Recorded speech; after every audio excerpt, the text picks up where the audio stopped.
পৃথিবীতে এখন পর্যন্ত একই সাথে ডজন খানেক বয়ফ্রেন্ডের সাথে ফষ্টি নষ্টি করা যে কজন 12 ভাতারি আছেন তাদের মধ্যে একজন সৌভাগ্যবান মেহের আফরোজ শাওন। অথচ প্রেমের টানে বান্ধবীর পয়সাওয়ালা বাবাকে বিয়ে করা শাওন নিজের বাবার বেলায় বেঁকে বসেছেন। মোহাম্মদ আলী তার মেয়ের চেয়েও 15 বছরের ছোট এক নারীকে বিয়ে করায় কোনোভাবেই স্বীকৃতি দিতে নারাজ হুমায়ুন আহমেদের দ্বিতীয় স্ত্রী শাওন। প্রফেসর ইউনূসের সরকারের প্রত্যেক মন্ত্রণালয় তার কাজের মধ্যে দিয়ে জুলাই অগাস্ট বিপ্লবের চেতনাকে অনন্য উচ্চতায় নিয়ে যেতে পারে। প্রত্যেকটা মন্ত্রণালয় না মূর্তি বানায় না, টাকা খরচা করে দিবস পালন করে না, বরং ওই মন্ত্রণালয়ের একটা গভীর এবং জটিল সমস্যাকে সৃজনশীলভাবে সমাধানের মাধ্যমে। আজকের পুরো ভিডিওটি দেখলে আপনারা সত্যি অবাক হতে বাধ্য হবেন। আমরা জানি যে স্বৈরাচারী শেখ হাসিনা বিদায় হওয়ার পরে এখন ক্ষমতায় আছেন অন্তর্বর্তীকালীন সরকারের প্রধান উপদেষ্টা ডক্টর ইউনূস। উনি থাকাকালীন সময় আজকে সারা দেশে কি কি ঘটনা ঘটেছে আপনাদেরকে প্রমাণ সহকারে আমি দেখাবো। তাই বলছি অবশ্যই পুরো ভিডিওটি না টেনে মনোযোগ সহকারে দেখবেন, তাহলেই সবকিছু বুঝতে পারবেন ইনশাআল্লাহ। তো কথা আর বাড়াবো না, ভিডিওতে চলে যাব। তার আগে আপনাদের কাছে আমার ছোট্ট একটি অনুরোধ, আপনি যদি আমার চ্যানেলের নতুন দর্শক হয়ে থাকেন তাহলে অবশ্যই চ্যানেলটি সাবস্ক্রাইব করে পাশে থাকা বেল আইকনটি বাজিয়ে দিতে ভুলবেন না। আর যারা অলরেডি আমার চ্যানেলটি সাবস্ক্রাইব করেছেন তাদেরকে জানাই অসংখ্য ধন্যবাদ। তো দর্শক শ্রোতা, চলুন ভিডিওটি শুরু করা যাক। এখন আপনাদেরকে পর্যায়ক্রমে দুটি ভিডিও ফুটেজ দেখাবো। চলুন প্রথমে একটি ভিডিও ফুটেজ দেখে আসি। মাস তিনেক আগে 15 মিনিটসের ইমেইলে একজন ভুক্তভোগী নারীর ইমেল পাই, যেখানে ওই নারী দাবি করেছিলেন তার স্বামীর দ্বিতীয় স্ত্রী তিনি। স্বামী উচ্চবিত্ত প্রভাবশালী, তার সন্তানেরা তার চেয়েও বেশি প্রভাবশালী। প্রভাবশালী হওয়া সমস্যা না, সমস্যা হলো 80 বছর বয়সী ব্যক্তির সাথে 28 বছর বয়সী এক নারীর বিয়ে মেনে নিতে পারছিলেন না তার পরিবার। আর এই মেনে নিতে না পারাটা শুধু মতামত জানানো পর্যন্তই সীমাবদ্ধ থাকেনি। 80 বছর বয়সী ওই ব্যক্তির আগের ঘরের প্রভাবশালী সন্তানেরা বাবাকে মাদকাসক্ত বানিয়ে পাঠিয়েছে রিহ্যাবে, আর তার নতুন স্ত্রীকে মিথ্যা মামলা দিয়ে জেল পর্যন্ত পাঠিয়েছেন। চাঞ্চল্যকর এই ঘটনাটি নিয়ে টিম 15 মিনিটস অনুসন্ধান শুরু করে। আমরা প্রথমে ইমেইলে দেয়া নম্বরে কল করে ওই নারীর সাথে কথা বলে পুরো ঘটনার শুরু থেকে শেষ পর্যন্ত জানতে চাই। আমি একটা বিয়ে করি ইঞ্জিনিয়ার মোহাম্মদ আলী নামের একটা লোককে। তো সেই লোকটা হচ্ছে আমাকে বিয়ে করে, আমি তার সেকেন্ড ওয়াইফ। উনি প্রতারণা করে বিয়ে করে, ওনার ওয়াইফ ছিল আগে, সেটা আমাকে বলেন। তো পরবর্তীতে আমি জানতে পারি যে সে ইঞ্জিনিয়ার মোহাম্মদ আলী হচ্ছে, তার মেয়ের নাম হচ্ছে শাওন। শাওন হচ্ছে মেহের আফরোজ শাওন, লেখক হুমায়ুন আহমেদের ওয়াইফ যে শাওন আছে না, ওই শাওন। এক গল্পের মাঝে ট্র্যাজেডি, কমেডি, রোম্যান্স সবকিছুই আছে। আমরা এতক্ষণ 80 বছরের যে ব্যক্তির কথা বলেছিলাম তার নাম মোহাম্মদ আলী, আর তার আগের ঘরের প্রভাবশালী 3 সন্তানের একজন মেহের আফরোজ শাওন। আসলে আমাদের কাছে একটা ইনফরমেশন আছে যে আপনার আব্বা নাকি দ্বিতীয় বিয়ে করছে। আসলে এই ব্যাপারে আপনার বক্তব্যটা কি? আমার কোনো বক্তব্য নেই, আমার কোনো বক্তব্য নেই। অভিযোগ নিয়ে যারা অভিযোগ যেখান থেকে পাইছেন সেখান থেকে বক্তব্য নেন, আমার কোনো বক্তব্য নেই। আপনি যাচাই করেন, আপনি আপনার মতো করে যাচাই করেন। পৃথিবীতে এখন পর্যন্ত একই সাথে ডজন খানেক বয়ফ্রেন্ডের সাথে ফষ্টি নষ্টি করা যে কজন 12 ভাতারি আছেন তাদের মধ্যে একজন সৌভাগ্যবান মেহের আফরোজ শাওন। অথচ প্রেমের টানে বান্ধবীর পয়সাওয়ালা বাবাকে বিয়ে করা শাওন নিজের বাবার বেলায় বেঁকে বসেছেন। মোহাম্মদ আলী তার মেয়ের চেয়েও 15 বছরের ছোট এক নারীকে বিয়ে করায় কোনোভাবেই স্বীকৃতি দিতে নারাজ হুমায়ুন আহমেদের দ্বিতীয় স্ত্রী শাওন। কিন্তু বাবা মোহাম্মদ আলীও নাছোড় বান্দা। চুপি চুপি চলতে থাকে প্রেম সংসার। এরই মধ্যে বেশ কয়েকবার নতুন বউয়ের সাথে বিভিন্ন হোটেলে একান্তের সময়ও কাটিয়েছেন শাওনের বাবা মোহাম্মদ আলী। 24শে ফেব্রুয়ারি আমরা হোটেল পূর্বানীতে মিট করি এবং উনি ওনার নিজের নামে ওখানে রুম রাখার পরে বিকেল 4টা সাড়ে 4টা নাগাদ আমরা ওখানে যাই। যাওয়ার পরে দেখি আলী ওখানে প্রায় 1-1.5 ঘন্টা বসেছিল। আমি যাওয়ার পরে রুমে গেলাম, যাওয়ার পর আমরা প্রায় 9টা সাড়ে 9টা পর্যন্ত ওখানে ছিলাম। আমাকে বললো 9টার মধ্যে যদি বের না হই 10টা বাজলে আমাকে আবার মারবে বাসা থেকে। মানে এরকম একটা এজের লোককে যে বাসা থেকে মারবে, এটা তো একটা আনবিলিভেবল একটা ব্যাপার যে আমাকে মারবে। তো তখন আমি বুঝতে পারলাম যে না, আসলে সে ভয়ে থাকে। কিন্তু খুব বেশি দিন লুকিয়ে তাদের এই বিয়ের সম্পর্ক গোপন রাখা সম্ভব হয়নি। শাওনের পরিবার বিষয়টি জানতে পেরে মোহাম্মদ আলীকে মারাত্মকভাবে মেরে রক্তাক্ত করেন। মোহাম্মদ আলীকে তার স্ত্রী আর মেয়েরা মিলে মেরে ফেলতে পারে এমন শঙ্কায় নিশিকে তার বাড়িতে আসার জন্য অনুরোধ করেন মোহাম্মদ আলী। কথা মতো তার দ্বিতীয় স্ত্রী নিশি তাদের বাড়িতে গেলেই তেলে বেগুনে জ্বলে ওঠেন শাওন ও তার দেহ ব্যবসায়ী 2 বোন। সে আমাকে কিন্তু দেখাইছিল, তার গেঞ্জিটা উঠায় পেটের কাছ থেকে দেখাইছিল যে আমাকে এইভাবে টর্চার করে। মোহাম্মদ আলী বাড়ি থেকে বেরিয়ে গেলে সব সম্পত্তি তাদের হাতছাড়া হয়ে যাবে এমন আশঙ্কায় 2024 সালের এপ্রিলের 1 তারিখে শাওন তার বাবাকে মাদকাসক্ত সাজিয়ে জোর করে উত্তরার একটি রিহ্যাব সেন্টারে ভর্তি করান। 2024 সালের 1 এপ্রিল রিহাবে পাঠানোর দিন মোহাম্মদ আলীর সাথে নিশির সবশেষ কথা হয়। রিহাবে নেয়ার পর তার উপর কিভাবে নির্যাতন চালানো হয়েছিল তার কিছু রেকর্ডও নিশি তার ফোনে রেকর্ড করেছিলেন। তবে নির্যাতন শুরুর এক পর্যায়ে মোহাম্মদ আলীর মোবাইল, মানিব্যাগ সহ সবকিছু নিয়ে নিলে তার সাথে আর যোগাযোগ করতে পারেনি নিশি ইসলাম।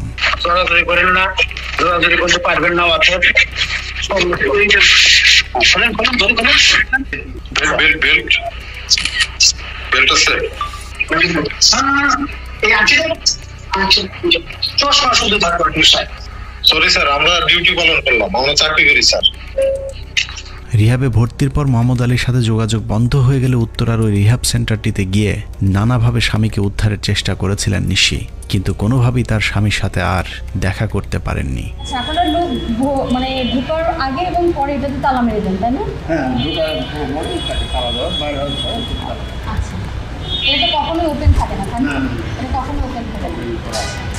রিহাবে আছে কিনা নিশ্চিত হতে না পেরে তার স্বামীর খোঁজে শাওনদের বাড়িতে পর্যন্ত গিয়েছিলেন নিশি ইসলাম, কিন্তু ঝুঁকি নিয়ে শাওনদের বাড়িতে গেলে তার উপর শারীরিক নির্যাতন চালায় শাওন এবং তাদের বাড়ির দারোয়ান শরীফ।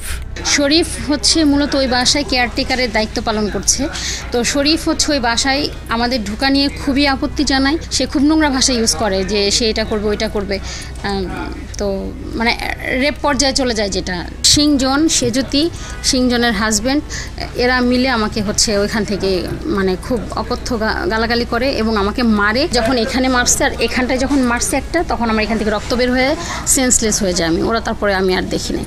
মারধর করেই ক্ষান্ত থাকেননি। মোহাম্মদ আলীকে রিহাবে পাঠানোর 4 দিনের মাথায় 2024 সালের এপ্রিলের 4 তারিখে মিথ্যে মামলায় নিশিকে পাঠানো হয় জেলে। আমার প্রাক্তন হাজব্যান্ডকে নিয়ে মামলাটা দেয়, যে আমার প্রাক্তন হাজব্যান্ডের সাথে আমার এখনও অবৈধ সম্পর্ক আছে।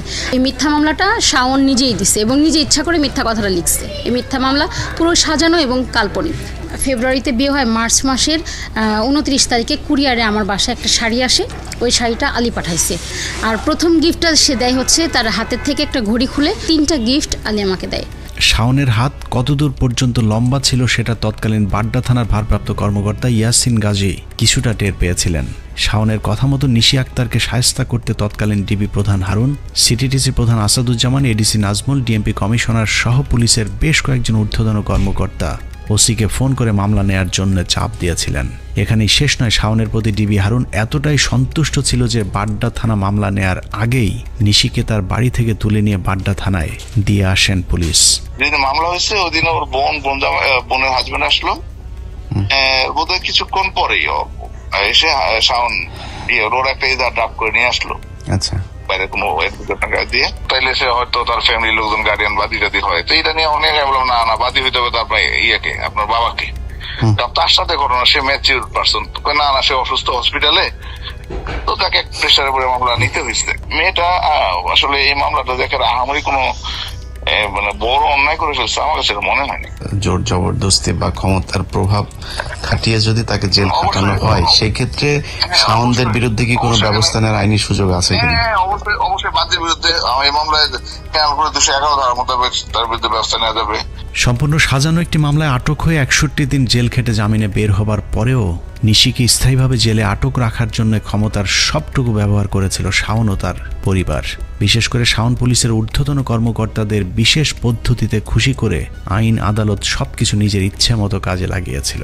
আমার প্রাক্তন হাজব্যান্ডকে যে নিয়ে আসছিল, ওর সাথে যে ডিভোর্সের একটা কপি আমি যে ইয়েকে দেখাবো, ওসি সাহেবকে দেখাবো, আমি বের করছি। সাইফুল ওটা ডিলিট করে দিয়ে বলছে কই, তার সাথে ডিভোর্স হয় না, ডিভোর্স না হয়েই সে মোহাম্মদ আলীকে বিয়ে করছে, এই বলে তাকে সহ আসলে অ্যারেস্ট দেখানো হয়। শাওন বলতেছে যে আমার বাপ ঝুন্নারকেল হয়েছে, মরে যাবে 2 দিন পরে, এক পা কবরে আর এক পা আমি নিজেই কবরে দিয়ে দিব, দিয়ে তোকে পার্মানেন্ট থাকার ব্যবস্থা করে দিব, মানে এরকম বলতেছে। তার মানে সে তার বাবাকে নিজে মেরে আমাকে এমন জায়গায় পাঠাবে যেখানে আমি সূর্যের আলো দেখতে পাবো না, এই ধরনের কথা সে বলছে এখানে। এবং আমি রোজা ছিলাম, সে মারতেছে আবার সে কফি খাচ্ছে, হ্যাঁ, নাজমুল ইসলামের সাথে।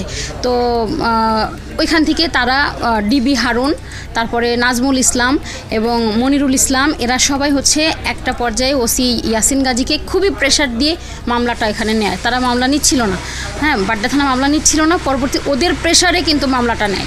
এরই মধ্যে শাওনের বাবাকে তার দ্বিতীয় স্ত্রী নিশির বিরুদ্ধে সাক্ষী দেওয়ার শর্তে রিহাব থেকে বের করে আনা হয়।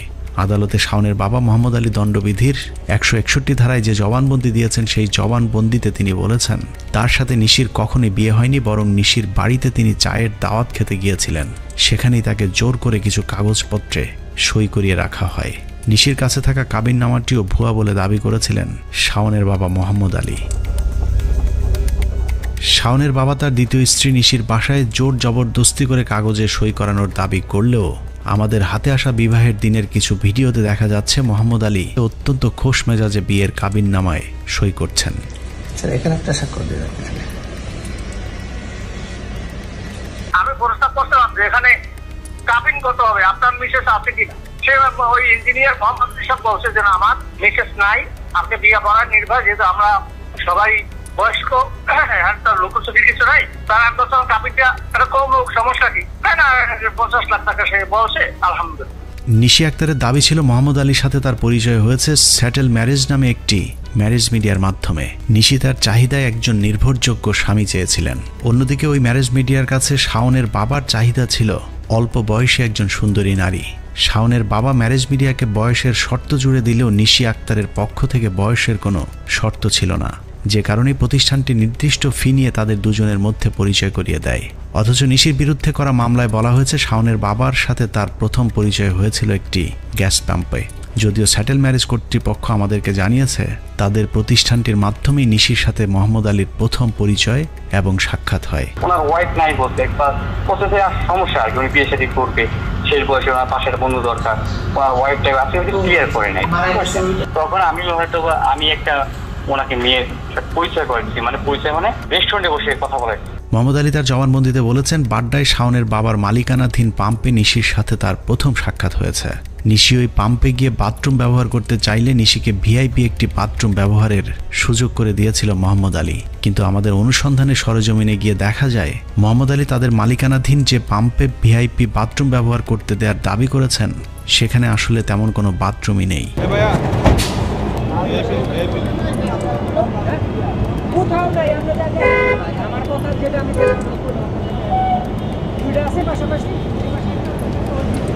মোহাম্মদ আলী তার জবানবন্দিতে জোর করে বিয়ের দাবি করলেও বিয়ের পর বেশ কয়েকবার তারা একান্তে সময় কাটিয়েছেন।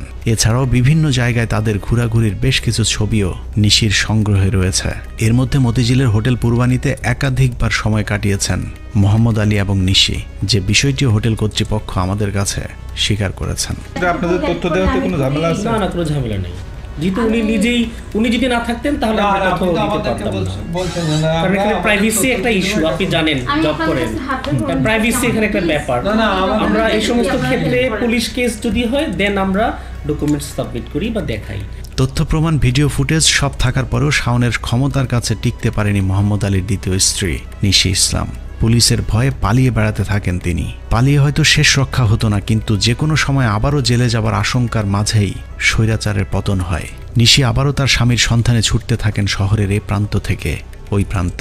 মোহাম্মদ আলীর বাসাতেও বেশ কয়েকবার যাওয়ার চেষ্টা করেছিলেন নিশি, কিন্তু শাওনের দাপটে সেই বাড়িতে ঢুকতে পারেননি। উল্টো শাওন তাকে ভয় দেখিয়েছে আওয়ামী লীগ না থাকলেও তার ক্ষমতা এখনো পর্যন্ত শেষ হয়নি। সিংজন বলতেছে যে আমাদের টাকা আছে, আমরা চাইলে এই মামলা 10 বছর চালাতে পারি, আপনি কি পারবেন? মানে তারা চাইলেই কোর্ট, তারপরে প্রশাসন, তারপরে সবাইকে যখন তখন যেভাবে ইচ্ছে তারা চালাইতে পারে। আমি কি সেটা পারবো? শুধু তাই না, আওয়ামী লীগ চলে গেছে তো কি হয়েছে, এখন তো টাকার উপরে তারা চলবে। তাছাড়া সব থেকে বড় কথা, শাওনের মেয়ের জামাই তো আসিফ নজরুল, ঠিক আছে, তারা ইচ্ছা করলে আইনটাকে যেভাবে ইচ্ছা সেভাবে প্রভাবিত করতে পারে। ইভেন সেটাও বলে যে আমাকে নাকি আসিফ নজরুলকে দিয়ে নাকি টাইট করবে, হ্যাঁ সোজা করবে, এগুলা বলে।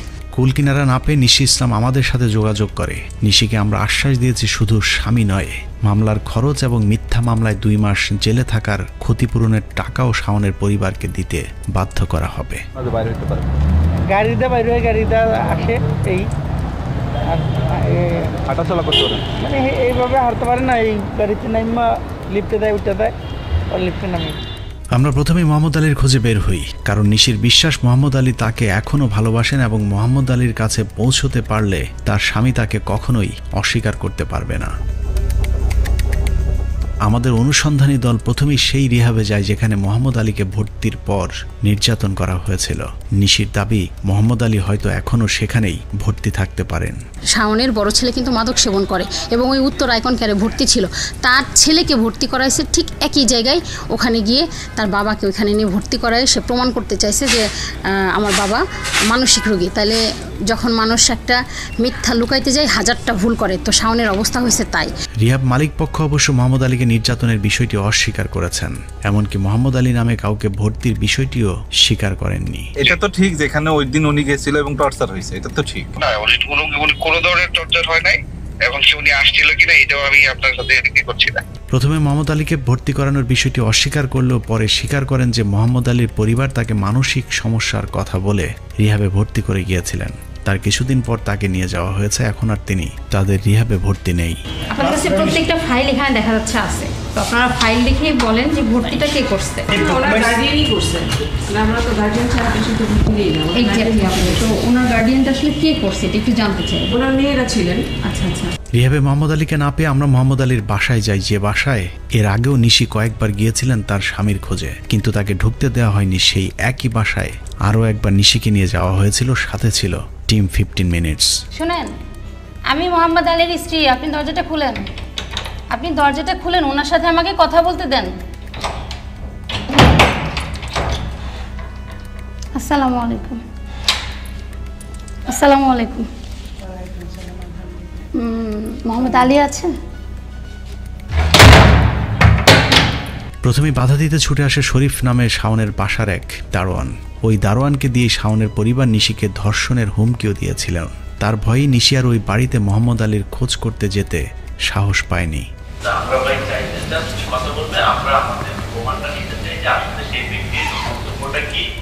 দারোয়ান আমাদের অনুসন্ধানী দলকেও ভেতরে ঢুকতে বাধা দেয়।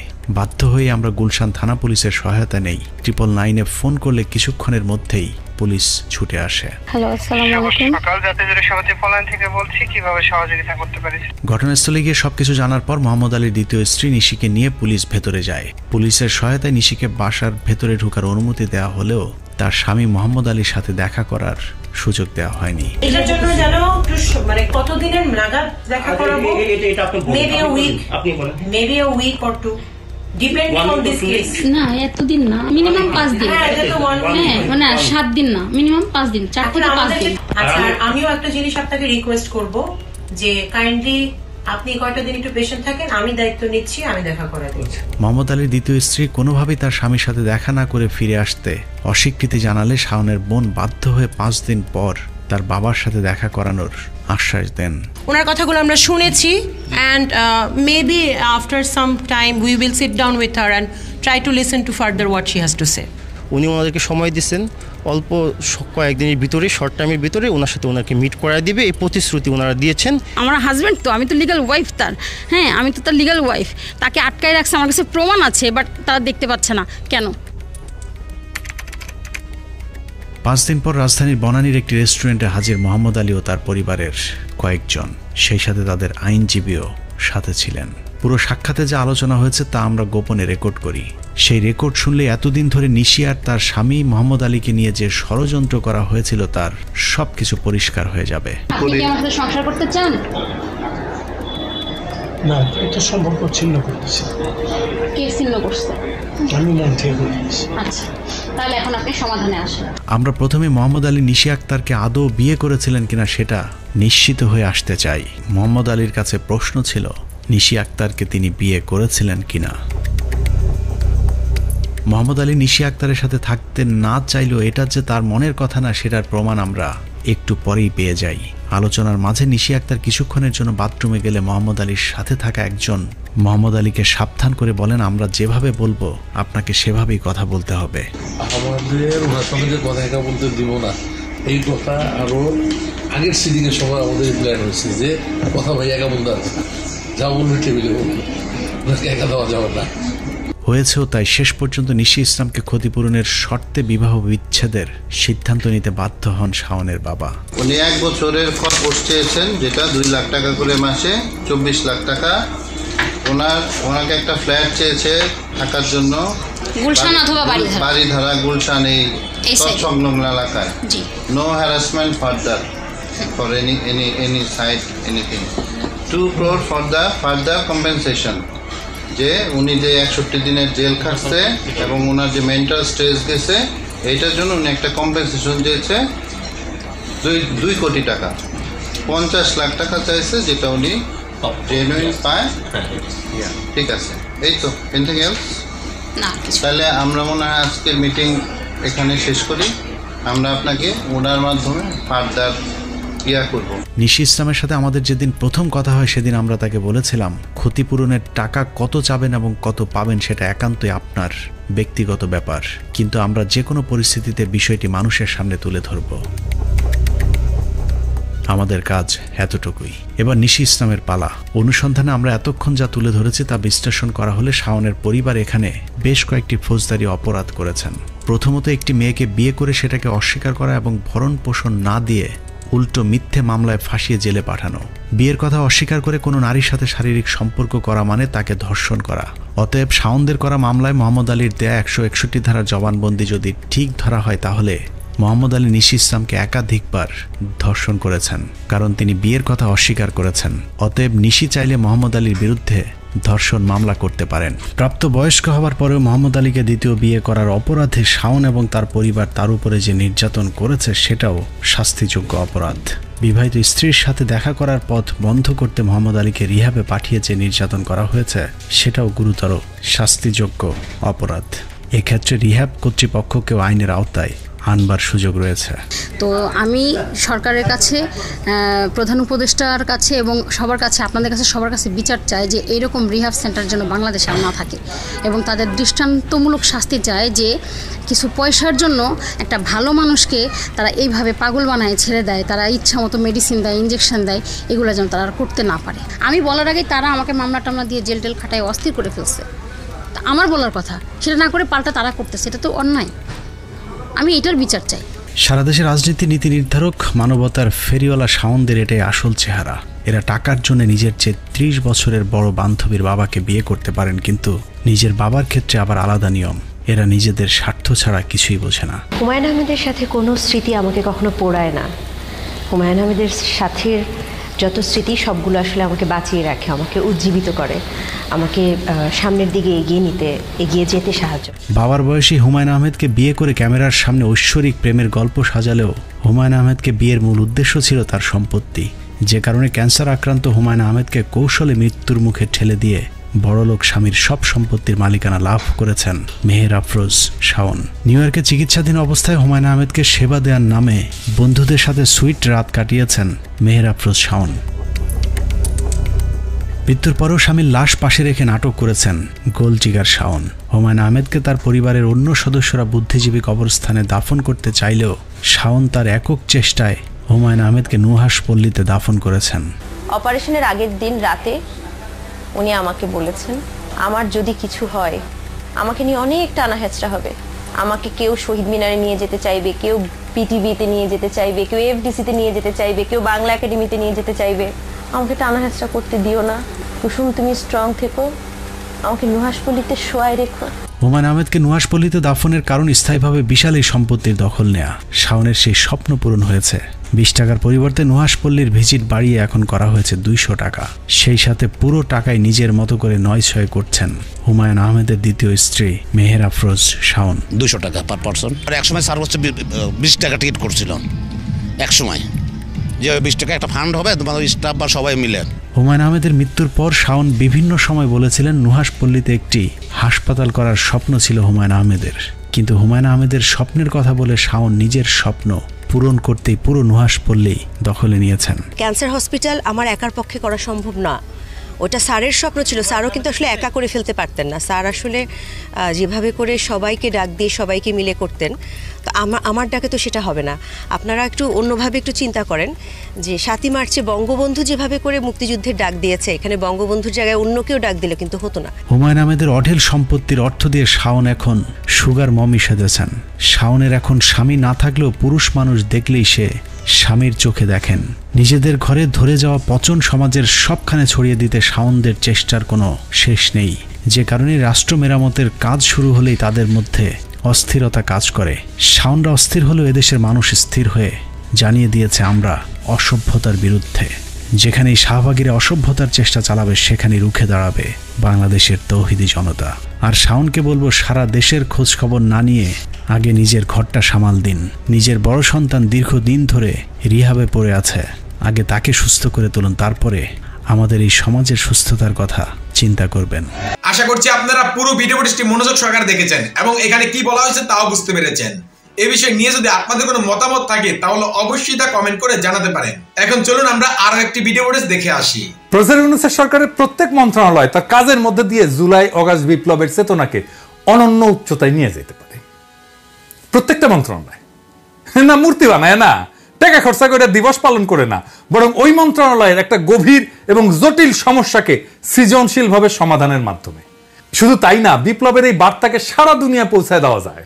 এমনকি আমরা দুনিয়ার একটা সমস্যা পুরোপুরি সমাধান করে দিতে পারি, জ্বলন্ত সমস্যাকে একেবারে সমাধান করে দিতে পারবো এক কর্মসূচিতে, অনেক সমাধান।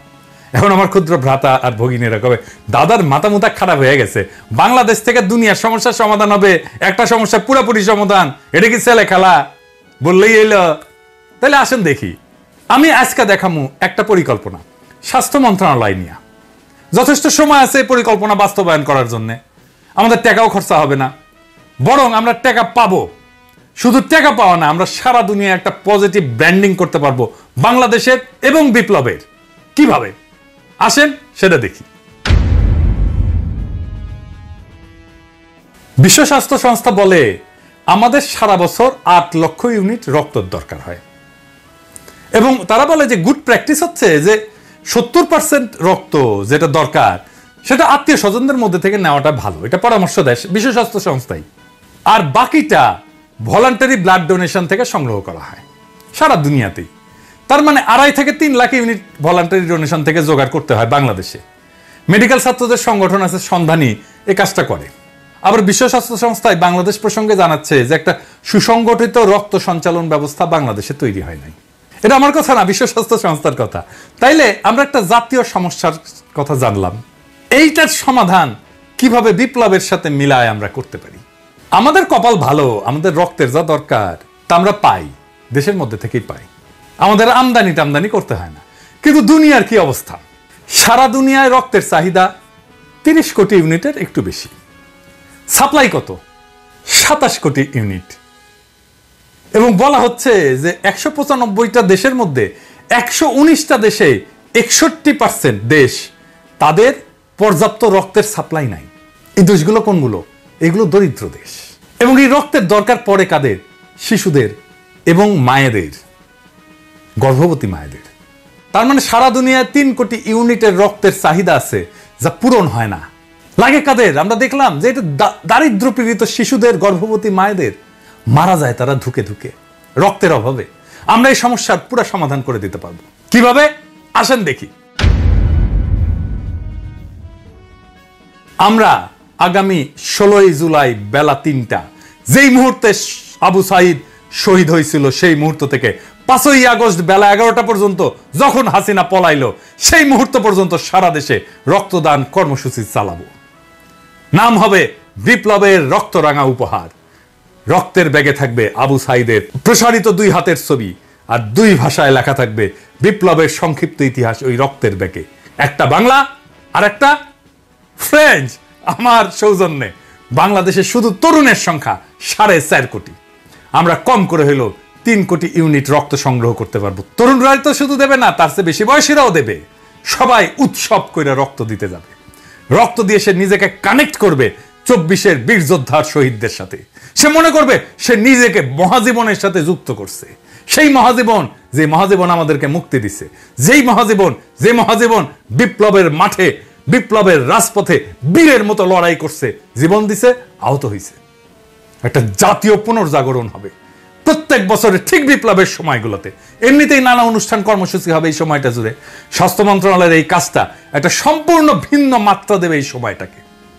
আমরা বিশ্ব স্বাস্থ্য সংস্থাকে বলবো, আমাদের টেকনিক্যাল অ্যাসিস্ট্যান্স দাও, আমরা বলবো আমরা রক্ত সংগ্রহ করে দিচ্ছি, সংরক্ষণ করার ব্যবস্থা করে দাও, ক্রায়োপ্রিজার্ভেশন করার ব্যবস্থা করে দাও। এত লার্জ অ্যামাউন্ট রক্ত ক্রায়োপ্রিজার্ভেশনের জন্য অনেক লজিস্টিক্স লাগবে। বিশ্ব স্বাস্থ্য সংস্থা আগায় আসবে আগ্রহ ভরে এই কাজটা করে দেওয়ার জন্য, কারণ সারা দুনিয়ার সমস্যার সমাধান হয়ে যাবে।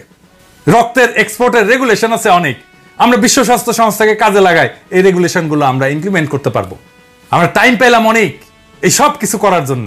আমাদের তরুণদের একটা চেক আপ হয়ে যাবে, কারণ রক্ত দেওয়ার আগে একটা চেক আপ করতে হয় ম্যান্ডেটরি। কি কি? HIV, সিফিলিস, হেপাটাইটিস সি আর বি এর টেস্ট হবে, বিশাল একটা স্ক্রিনিং হয়ে যাবে সবার মুফতে। অবশ্য ছাত্রলীগের খাইস্টাগুলো ধরা খাবে। ডাক্তার এসে কবে এই এদিকে আসো, সে কবে কি হয়েছে ডাক্তার সাহেব, কবে তোমার তো সিফিলিস, তুমি ছাত্রলীগ করো। বাইরে দেখেন সারা দুনিয়ায় কি রকম পজিটিভ ইম্প্যাক্ট পড়বে। প্রত্যেক বছর ওই বিপ্লবের সময়টায় একটা কালেকটিভ স্মরণ হবে জাতীয়ভাবে বিপ্লবের ওই রক্ত ঝরার সময়ের। এই প্র্যাকটিস যদি জারি রাখতে পারি তাহলে আজ থেকে কয়েক যুগ পরেও এই বিপ্লবের রক্তদানের ইতিহাস জানবে আমাদের ভবিষ্যৎ প্রজন্ম। শুধু ভবিষ্যৎ প্রজন্ম না, সারা দুনিয়া জানবে কেন এই রক্তটা আমরা পাইতেছি। সারা দুনিয়ায় নানা লেখা হবে, নানা জার্নালে আর্টিকেল ছাপা হবে, বাংলাদেশ কি একটা অসম্ভব কাজ করে ফেলছে। যেই কাজ বিশ্ব স্বাস্থ্য সংস্থা সারা দুনিয়া করতে পারে নাই, আমরা সেটা সম্ভব করে দিছি 1 বছরের মধ্যে। কাজটা স্বাস্থ্য মন্ত্রণালয়ের, কিন্তু বিপ্লবকে স্বাস্থ্য মন্ত্রণালয় তার রেগুলার কাজের সাথে একটা ক্রিয়েটিভ ইনপুট দিয়া একটা বৈশ্বিক সমস্যার সমাধান করে ফেলতে পারবে। সারা দুনিয়াতে বাংলাদেশের পজিটিভ ব্র্যান্ডিং করতে পারবেন স্বাস্থ্যক্ষেত্রে। শুধু স্বাস্থ্যক্ষেত্রে না, সারা দুনিয়ায় ছড়ায় যাবে। এটা পত্রিকায় ফিচার লেখা হবে। সারা দুনিয়ার একটা বড় সমস্যার সমাধান করে দিতে পারলে সেটা নিয়ে পত্রিকায়, সারা দুনিয়ার আন্তর্জাতিক পত্রিকায় ফিচার লেখা হবে। সব মন্ত্রণালয়ে এরকম ক্রিয়েটিভ কাজ করা যায়। এই কাজটা যত ক্রিয়েটিভই হোক না কেন, এটা স্বাস্থ্য মন্ত্রণালয় করবে? আমার অনুমান করবে না। 2টা কারণে। যে কোনো ক্রিয়েটিভ পরিকল্পনা তাকেই করতে হয় যে মন্ত্রণালয়কে লিড করে। স্বপ্ন দেখতে হয় লিডারকে, প্যাশন নিয়ে তার ড্রিমকে রিয়ালাইজ করতে হয় তাকেই, লিডারকে। করতে পারলে এই পরিকল্পনা বাস্তবায়ন করলে ভালো, আমি তো খুশি, আপনারাও খুশি। না করলেও অসুবিধা নাই। আমার ক্ষুদ্র ভ্রাতা আর ভগিনীরা দেখলো, ওইটাই আমার লাভ। তারা শিখলো আউট অফ দ্য বক্স চিন্তা কইরা কিভাবে দারুণ সব পরিকল্পনা করা যায়। আমার ক্ষুদ্র ভ্রাতা আর ভগিনীদের মধ্যে কেউ কেউ যখন ভবিষ্যৎ বাংলাদেশের কাণ্ডারি হবে, সেই দিন তারা হয়তো আমার এই আজকের এপিসোডের কথা স্মরণ কইরা দারুণ দারুণ সব পরিকল্পনা করবে। সেই দিন হয়তো আমি থাকবো না, কিন্তু ওই পরিকল্পনার মধ্যেই থাকবে আমার আজকের চিন্তা। ওইটাই আমার অমরত্ব, ওইটাই আমার কালেকটিভ মেমোরিতে বেঁচে থাকা। আমার আজকের ভিডিও আজকের স্বাস্থ্য মন্ত্রণালয়ের জন্য না, আসলে আজকের ভিডিওটা আজকের সেই তরুণদের জন্য যাদের মধ্যে থেকে আসবে আমাদের আগামী দিনের স্বপ্নের সেই রাজকুমার, যারা আমাদের মতো শুধু নিষ্ফল স্বপ্নই দেখবে না, যাদের সেটাকে বাস্তব করার হিম্মত থাকবে। ইনকিলাব জিন্দাবাদ। আশা করছি আপনারা এই ভিডিও পরিষ্টি মনোযোগ সহকারে দেখেছেন এবং এখানে কি বলা হয়েছে তাও বুঝতে পেরেছেন। এই বিষয় নিয়ে যদি আপনাদের কোনো মতামত থাকে তাহলে অবশ্যই তা কমেন্ট করে জানাতে পারেন। তো ভিডিওটি এ পর্যন্তই, দেখা হচ্ছে পরবর্তী ভিডিওতে। সে পর্যন্ত সবাই ভালো থাকবেন, সুস্থ থাকবেন। আল্লাহ হাফেজ।